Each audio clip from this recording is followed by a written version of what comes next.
Baik, Assalamualaikum warahmatullahi wabarakatuh. Shalom, Om Swastiastu, Namo Buddhaya, dan salam kebajikan bagi kita semua. Selamat pagi teman-teman sekalian yang saya cintai dan saya banggakan. Sebelumnya, saya ingin mengucapkan terima kasih kepada dosen pengampu mata kuliah, Ibu Irma SKS MKes, dan teman-teman sekalian yang telah memberi kesempatan kepada kelompok kami untuk mempresentasikan hasil diskusi kami. Perkenalkan, saya Sabrina Elvira Kali yang akan bertugas sebagai moderator pada presentasi kali ini, di mana kelompok kami akan membahas tentang epidemiologi anemia. Baiklah, tanpa membuang waktu terlalu lama, saya berikan ke pemateri pertama.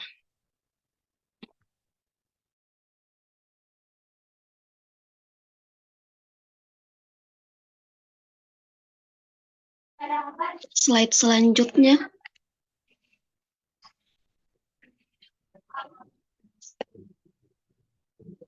Baik, perkenalkan saya Angel Karen Put sebagai pemateri pertama. Definisi anemia. Anemia adalah suatu keadaan kadar hemoglobin dalam darah kurang dari batas normal yang berbeda menurut kelompok umur, jenis kelamin, dan kondisi fisiologis.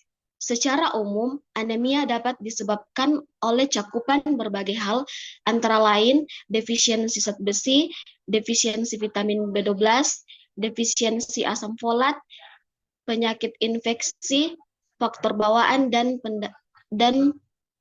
pendarahan. Slide selanjutnya.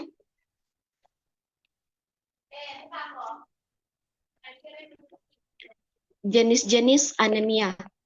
Yang pertama, anemia defisiensi zat besi.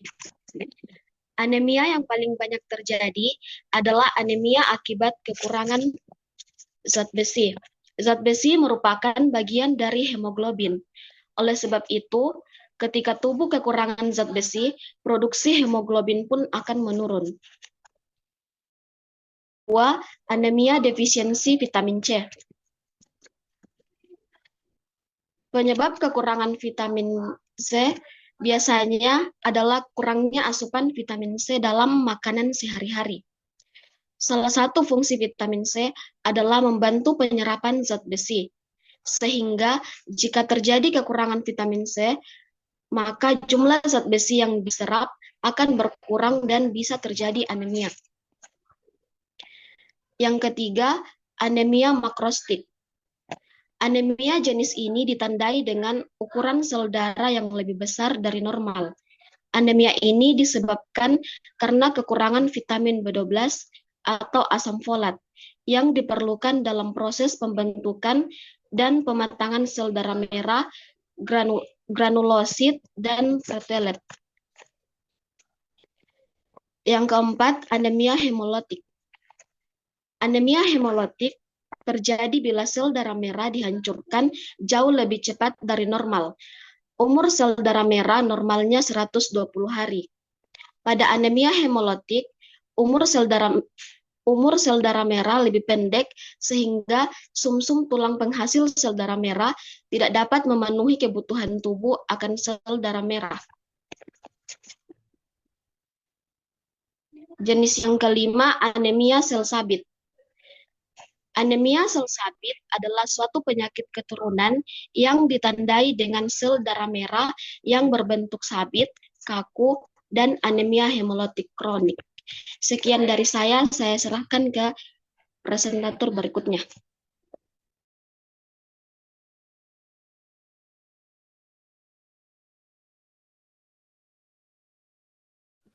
Baik, terima kasih atas kesempatan yang diberikan kepada saya.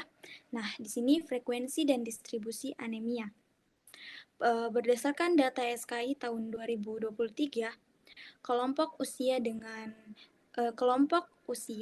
55 sampai dengan 64 tahun itu berada pada frekuensi tertinggi, yaitu 20,0%, di mana N tertimbangnya yaitu 3.363 orang. Sedangkan berdasarkan jenis kelamin, perempuan berada pada frekuensi tertinggi yaitu 18%, di mana 16.539 N tertimbangnya.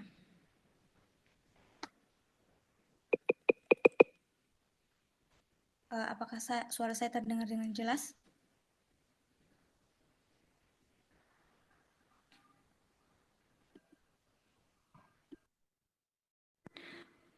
Apakah suara saya terdengar dengan jelas? Iya, terdengar. Iya, terdengar. Oke, berdasarkan tempat tinggal, pedesaan itu berada pada frekuensi tertinggi, yaitu 16,9% dengan enter timbangnya itu 13.910 orang. Dan berdasarkan status ekonomi, masyarakat dengan status ekonomi terbawah itu berada pada 17,9%. Itu artinya masyarakat dengan status ekonomi terbawah ini menjadi frekuensi tertinggi di bagian status ekonomi dengan enter timbangnya itu 4.849 orang. Nah, di Indonesia sendiri itu frekuensi anemia berada pada 16,2%.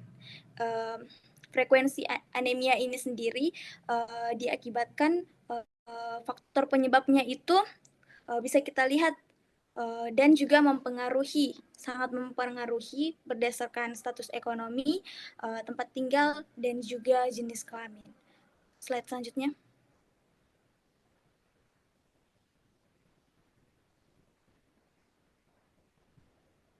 Nah, teman-teman di sini kita lihat untuk kelompok usia 65 sampai dengan 74 tahun ini itu enter timbangnya ada 276 orang. Sedangkan untuk usia 55 sampai dengan 64 tahun ini itu enter timbangnya ada 3.363 orang. Nah, di sini kenapa kenapa kelompok usia 65 sampai dengan 75 tahun lebih besar, sedangkan pada kelompok usia 55 sampai dengan 60 tahun itu lumayan kecil diagramnya, karena di sini tuh kami masukkan berdasarkan data presentasi, di mana data presentasi kelompok usia 65 sampai dengan 75 tahun ini lebih tinggi daripada yang 55 sampai dengan 64 tahun ini. Tapi berdasarkan keseluruhan itu kelompok usia dengan 55 sampai dengan 60 tahun ini presentasinya lebih tinggi dari 65 sampai dengan 75 tahun. Nah, perempuan dan laki-laki di sini berdasarkan kelompok jenis kelamin, perempuan lebih tinggi frekuensi anemianya dibandingkan dengan laki-laki. Sekian dari saya kembalikan ke moderator.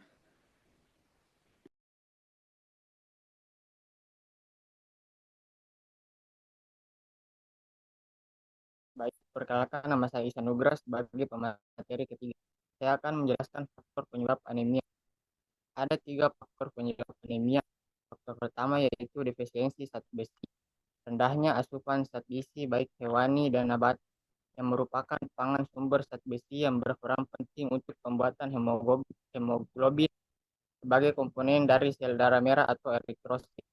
Zat besi lain yang berperan penting dalam pembuatan hemoglobin antara lain asam folat dan vitamin B12. Penyebab yang kedua yaitu pendarahan atau loss of volume. Pendarahan bisa disebabkan karena kecacingan dan trauma atau luka yang mengakibatkan kadar hemoglobin menurun, atau pendarahan karena menstruasi lama dan berlebihan. Penyebab yang ketiga yaitu hemolitis. Pendarahan pada penderita malaria kronis perlu diwaspadai karena terjadi hemolitis yang mengakibatkan penumpukan zat besi di organ tubuh seperti hati dan limf. Pada penderita thalassemia, kelainan darah secara genetik yang menyebabkan anemia karena sel darah merah atau eritrosit cepat pecah sehingga mengakibatkan akumulasi zat besi dalam tubuh. Mungkin cukup sekian pemaparan dari materi dari saya. Saya serahkan ke pemateri selanjutnya.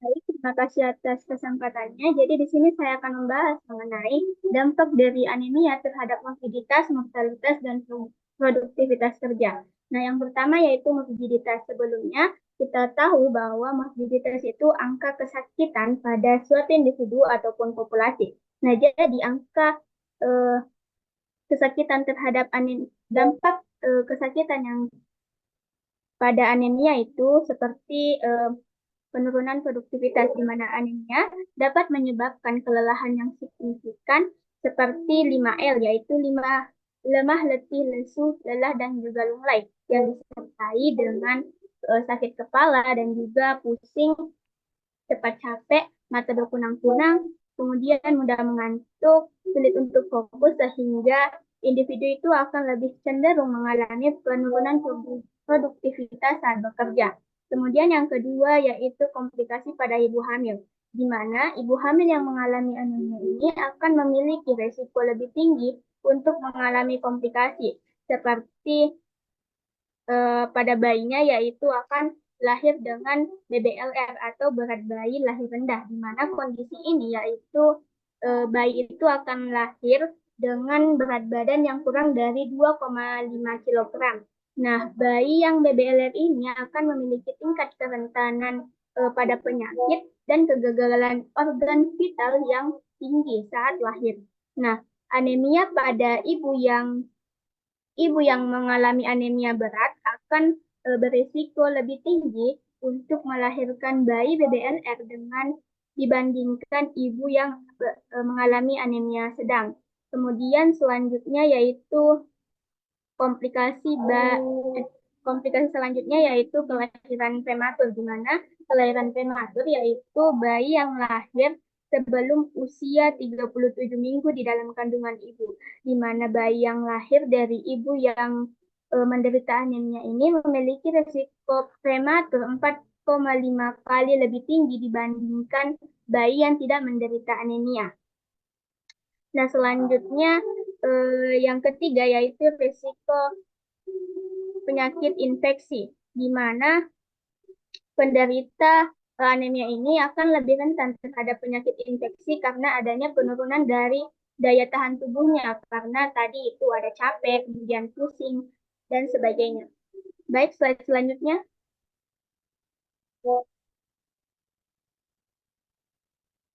Nah, kemudian dampak anemia terhadap mortalitas, di mana mortalitas itu angka kematian pada suatu individu ataupun populasi.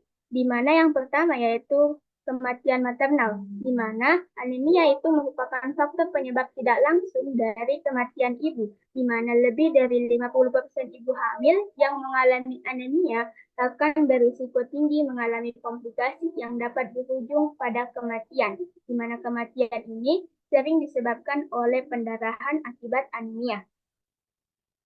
Kemudian yang kedua yaitu kematian akibat komplikasi kesehatan, di mana anemia ini dapat meningkatkan risiko komplikasi kesehatan yang serius yang pada gilirannya dapat menyebabkan kematian, terutama pada populasi yang rentan seperti ibu hamil dan juga anak-anak.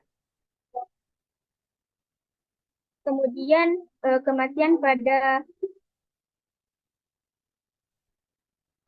maaf, yang tadi itu kematian pada kelompok yang rentan. Selanjutnya yaitu kematian akibat pada kelompok yang rentan. Nah, pada kelompok yang rentan ini, anemia akan berkontribusi pada peningkatan angka kematian di kalangan kelompok rentan, termasuk pada anak-anak dan juga remaja yang dapat mengalami dampak kesehatan jangka panjang akibat dari anemia yang dialaminya tadi. Selanjutnya,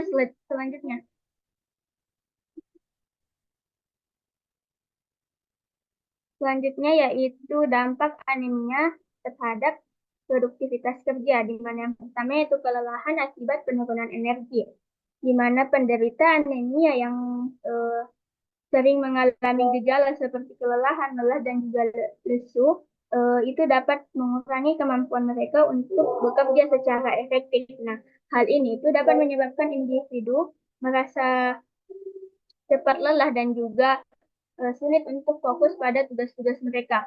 Kemudian yang kedua yaitu penurunan daya tahan tubuh, di mana anemia dapat mengurangi daya tahan tubuh seseorang sehingga individu itu akan lebih rentan terhadap penyakit infeksi. Nah, ketika seseorang ini sakit, maka produktivitas kerjanya akan terganggu karena ketidakhadiran atau penurunan kinerjanya saat bekerja. Kemudian yang ketiga yaitu penurunan daya kognitif, di mana anemia ini dapat memperlambat perkembangan kognitif seseorang sehingga dapat mempengaruhi kemampuan berpikirnya yang berdampak pada kemampuan individu itu untuk menyelesaikan tugas-tugas yang memerlukan konsentrasi dan juga pemikiran kritis yang didapat dari pekerjaannya tadi. Sekian dari saya serahkan ke pemateri selanjutnya.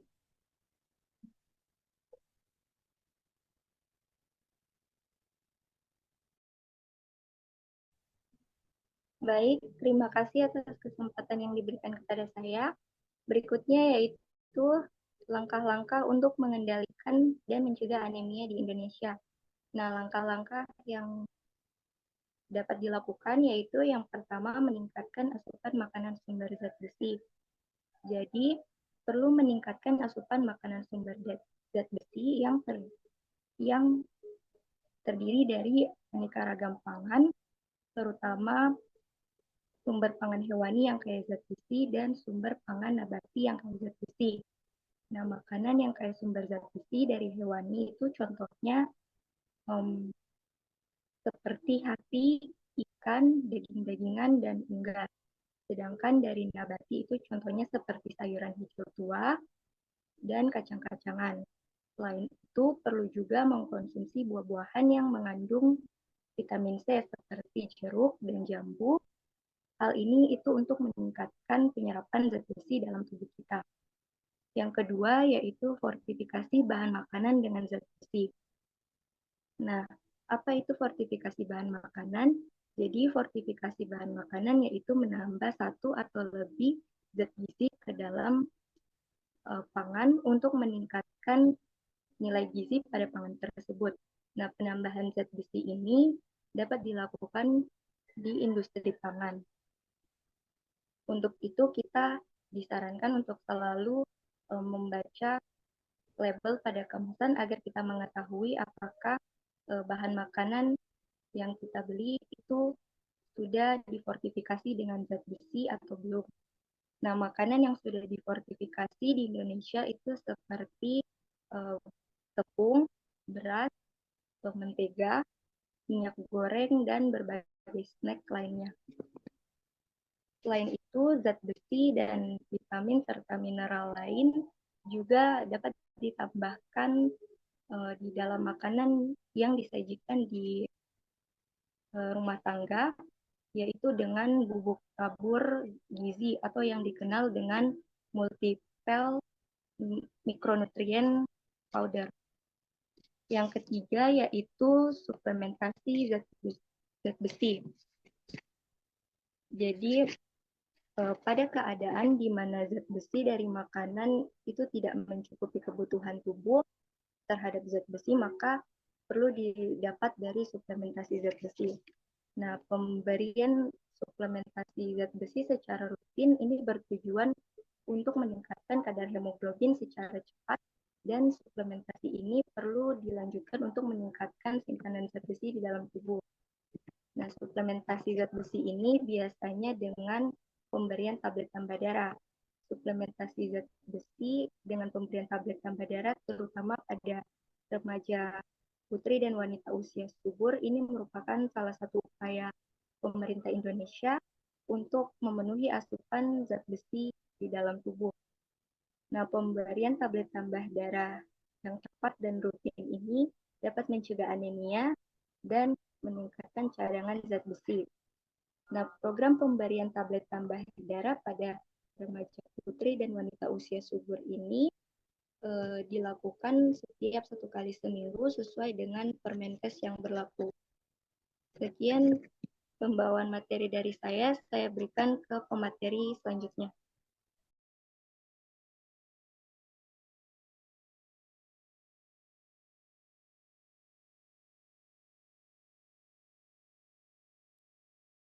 Baik, terima kasih. Teman-teman, sebelumnya perkenalkan saya Fitratul Akidah. Di sini saya akan melanjutkan materi sebelumnya yaitu tentang penata laksanaan.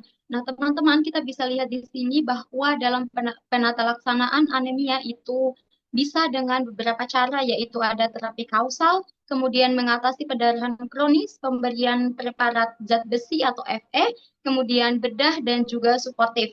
Nah, di sini kita akan bahas satu-satu. Yang pertama itu terapi kausal. Nah, teman-teman, terapi kausal itu bertujuan untuk mengatasi penyebab utama dari anemia. Contohnya yaitu pada anemia zat besi akibat dari malnutrisi itu diberikan suplemen besi dan juga edukasi tentang pola makan. Contoh lainnya itu ketika pada anemia megaloblastik, yaitu akibat defisiensi vitamin B12 atau asam folat, itu diberikan suplemen vitamin B12 atau asam folat. Begitu juga dengan jenis-jenis anemia yang lainnya. Nah, yang kedua itu mengatasi pendarahan kronis. Nah, pendarahan kronis itu sering menjadi penyebab dari anemia, misalnya pada pendarahan saluran cerna akibat tukak lambung, hemoroid, ataupun menstruasi yang berat. Nah, pendekatan ini itu dilakukan dengan mengidentifikasi sumber perdarahan melalui pemeriksaan seperti endoskopi atau kolonoskopi. Kemudian, kita dapat menghentikan pendarahannya misalnya dengan terapi obat, prosedur minimal invasif, ataupun operasi. Nah, jika perlu dilakukan, maka akan diberikan transfusi darah untuk menggantikan kehilangan darah akibat pendarahan tadi. Nah, selanjutnya itu ada pemberian preparat Fe atau zat besi. Nah, pemberian ini digunakan untuk mengatasi anemia defisiensi zat besi, di mana preparat besi itu dapat memberikan secara oral, tablet atau sirup, atau juga bisa parenteral, yaitu injeksi intravena. Itu tergantung dari tingkat keparahan anemia dan juga toleransi dari pasiennya sendiri. Nah, kemudian pemberian preparat besi ini juga harus diimbangi dengan pemantauan kadar hemoglobin dan juga ferritin untuk menghindari overload besi. Nah, selanjutnya penata laksanaan dengan bedah.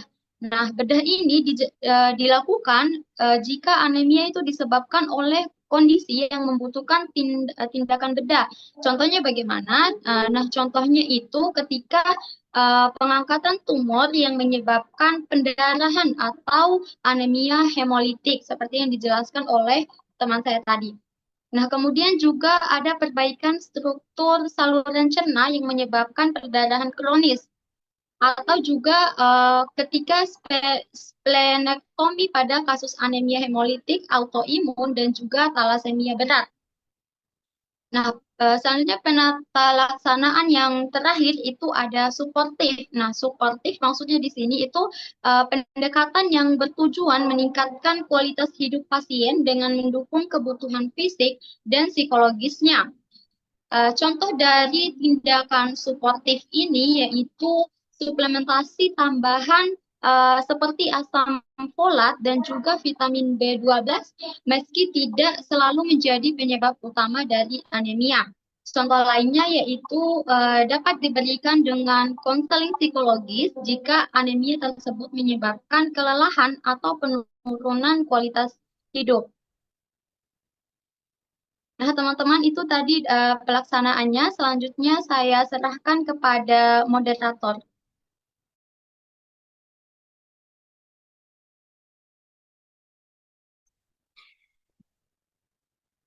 Baik, demikianlah hasil pemaparan dari kelompok kami. Jika ada dari teman-teman yang ingin bertanya atau kurang paham tentang pemaparan dari kelompok kami, silakan menulis jawaban di kolom chat.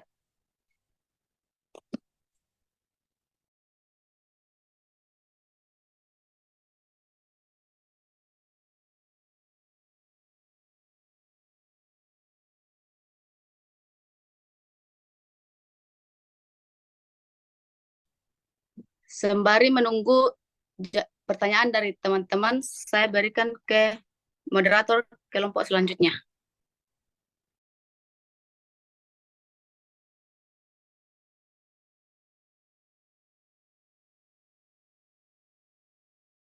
Baik, teman-teman, sebelumnya mohon maaf moderator kami ada sedikit kendala, jadi di sini saya yang akan melanjutkan presentasi. untuk sesi tanya jawabnya. Sebelumnya terima kasih kepada teman-teman tadi yang sudah bertanya. Langsung saja saya berikan kesempatan kepada Cahya Mutia untuk menjawab pertanyaan pertama. Silakan. Baik, terima kasih atas kesempatan yang diberikan. Jadi di sini saya akan menjawab pertanyaan dari saudari Vivi Cahyani, di mana pertanyaannya yaitu bagaimana peran pemerintah dan lembaga kesehatan dalam mengatasi prevalensi anemia di Indonesia dan apa saja program yang telah diimplementasikan untuk mengurangi angka kematian maternal akibat anemia. Nah, jadi pemerintah dan juga lembaga kesehatan ini tuh memiliki peran yang penting dalam mengatasi prevalensi anemia. Adapun program-program pemerintah yang telah diimplementasikan, yang pertama yaitu program tablet tambah darah. Nah, program ini tuh bertujuan untuk meningkatkan kadar zat besi pada ibu hamil melalui pemberian tablet tambah darah secara rutin. Dan juga pemberian tablet tambah darah ini juga diberikan pada remaja putri di sekolah-sekolah. Kemudian yang kedua yaitu program pemberian makanan tambahan atau PTM, di mana program ini memberikan makanan tambahan yang kaya akan zat besi dan juga asam folat kepada ibu hamil dan juga anak-anak. Kemudian program yang ketiga yaitu program deteksi dini.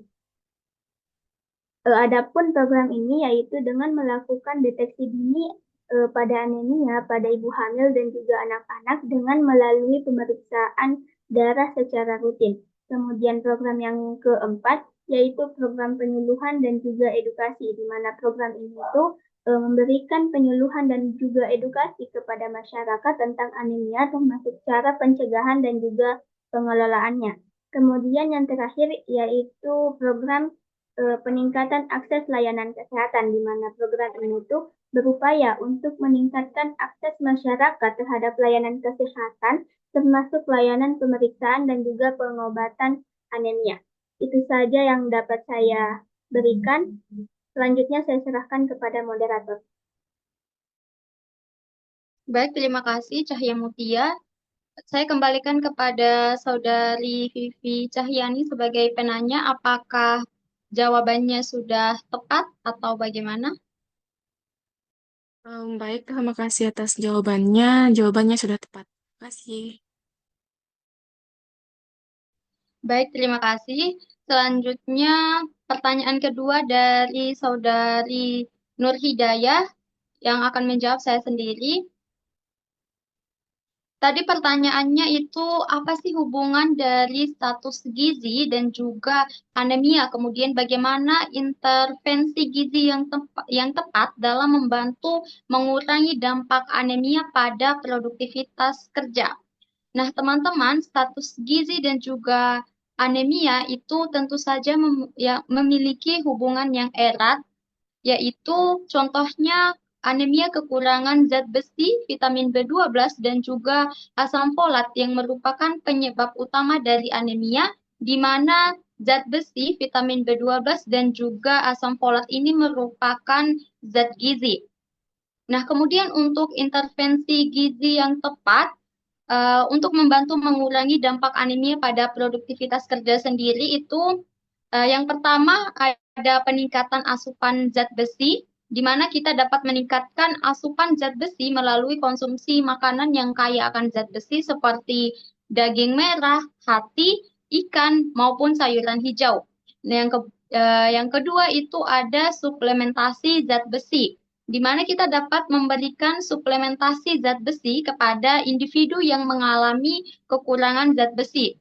Selanjutnya yang ketiga itu ada peningkatan asupan vitamin B12 dan juga asam folat, di mana kita bisa meningkatkan asupan vitamin B12 dan juga asam folat melalui konsumsi makanan yang kaya akan vitamin tersebut seperti daging, telur, susu, dan juga sayuran hijau.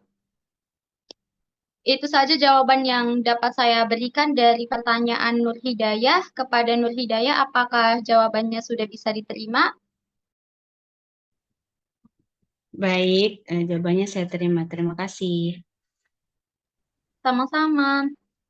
Selanjutnya pertanyaan terakhir, saya berikan kesempatan kepada Nindya Sifahizri untuk menjawabnya. Dipersilahkan. Baik, terima kasih atas kesempatan yang diberikan. Saya akan menjawab pertanyaan terakhir dari Saudari Salsabila Andriani. Pertanyaannya yaitu, bagaimana dampak jangka panjang dari anemia pada perkembangan kognitif anak dan apa implikasinya terhadap pendidikan dan perkembangan sosial mereka di masa depan? Jadi untuk dampak kognitif atau dampak jangka panjang dari anemia pada perkembangan kognitif anak ini, yang pertama itu ada penurunan kemampuan kognitif. Jadi anak-anak yang mengalami anemia cenderung memiliki kemampuan kognitif yang lebih rendah dibanding dengan anak-anak yang tidak anemia. Dampak yang kedua itu ada gangguan konsentrasi dan memori. Jadi anemia itu mengurangi aliran oksigen ke otak yang dapat menyebabkan kesulitan dalam berkonsentrasi dan memperlambat proses berpikir.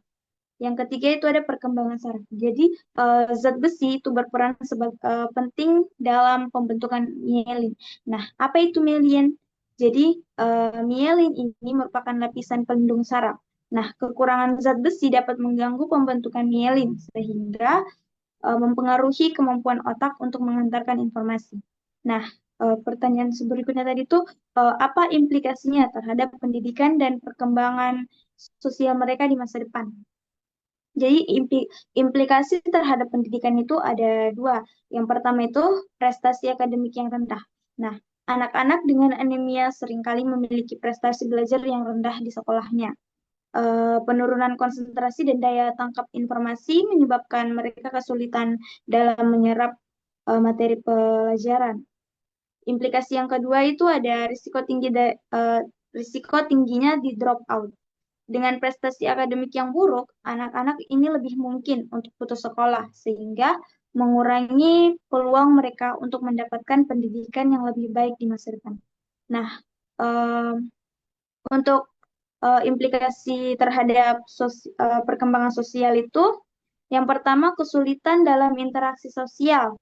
Anemia dapat mempengaruhi suasana hati dan perilaku anak. Anak-anak dengan anemia mungkin tampak lesu dan mudah marah, yang dapat menghambat kemampuan mereka untuk membangun hubungan sosial yang sehat. Dan implikasi yang kedua yaitu keterampilan sosial yang terhambat. Gangguan pada perkembangan emosional dan sosial dapat menyebabkan anak-anak ini mengalami kesulitan dalam berinteraksi dengan teman sebayanya dan juga berpartisipasi dalam kegiatan kelompok dan mengembangkan keterampilan sosial lainnya. Sekian dari saya kembalikan ke moderator. Baik, terima kasih Anindya atas jawabannya. Kepada Salsabila Andriana, apakah jawabannya bisa diterima? Terima kasih atas jawabannya. Jawabannya dapat dimengerti. Baik, terima kasih kembali. Nah, teman-teman, sebelum saya menutup diskusi pada siang hari ini, dari presentasi yang telah kami lakukan tadi dapat disimpulkan bahwa anemia itu merupakan sebuah kondisi yang mempengaruhi sepertiga populasi dunia dan juga berkontribusi pada peningkatan morbiditas, mortalitas, serta penurunan produktivitas kerja. Anemia ini ditandai dengan penurunan jumlah sel darah merah dan juga hemoglobin dalam tubuh yang dapat disebabkan oleh berbagai faktor termasuk dari kekurangan gizi, infeksi, maupun kondisi medis lainnya. Nah, untuk upaya pencegahan dan pengendalian anemia di Indonesia perlu dilakukan melalui edukasi masyarakat, peningkatan asupan gizi, dan juga akses yang lebih baik terhadap layanan kesehatan. Baik teman-teman, terima kasih atas perhatiannya. Diskusi pada hari ini saya tutup. Wassalamualaikum warahmatullahi wabarakatuh.